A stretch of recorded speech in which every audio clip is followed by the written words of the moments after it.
Hey guys, Mr. Jalapeno here with another little DIY. And on today's project, I'm going to be showing you how to repair water damaged baseboard. I always recommend to just replace any water damaged trim, especially if it is MDF. It kind of acts like a sponge, so it just absorbs all the water and it just doesn't look good if you just patch it up. So first thing you got to do is get your utility blade and cut the caulking where the baseboard meets the wall. This is super important, that way you don't damage the wall and you don't make more work for yourself.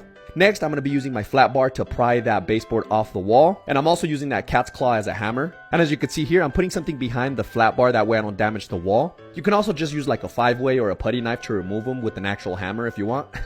After you're done removing the baseboard, just make sure you check the wall for any nails that still might be left over on the wall. Then get your tape measure and measure out the pieces. You can also just measure the wall, but in this case, I'm just going to be measuring the pieces I just removed. The first one was 131 inches and a quarter. The second one was 158 inches and an eighth. I like to write them down on my blue tape, that way I don't forget. Now, after going to a couple Home Depots, I finally found the baseboards that I needed. So remember, I measured the first one at 131 and a quarter and the second one at 158 and an eighth. I then used my square to make sure that the line is super straight. Sometimes the miter saw might not be cutting straight, so I like to use that square to make sure, like I said, the lines are super straight. And fortunately here, I just have to do straight cuts, no miter cuts. But anyways, after I cut my pieces, I'm going to go ahead and start painting.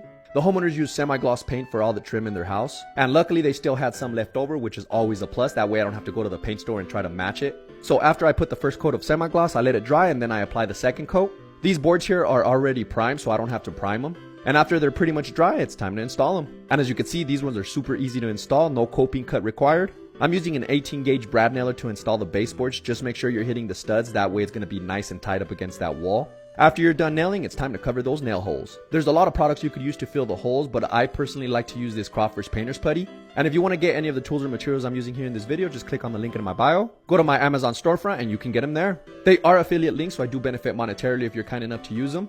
But anyways, once you're done filling in the nail holes, it's time to tape everything off. I like to put the blue tape on the wall about a 1/16 away from the baseboard. And then I also like to use that 20-minute Alex fast dry to fill in the gap between the baseboard and the wall. It does two things. It fills in the gap and it also prevents the paint from bleeding through under the blue tape. That way you have a nice straight line like I mentioned earlier. Just make sure the caulk is dry before you start painting. And then I'm also going to roll one thin coat of paint on the baseboard to cover the nail holes. And after you're done painting, it's time to pull that blue tape. Look at that nice straight line. I have a little bit of OCD, so if those lines don't look good, it kind of bothers me a little bit.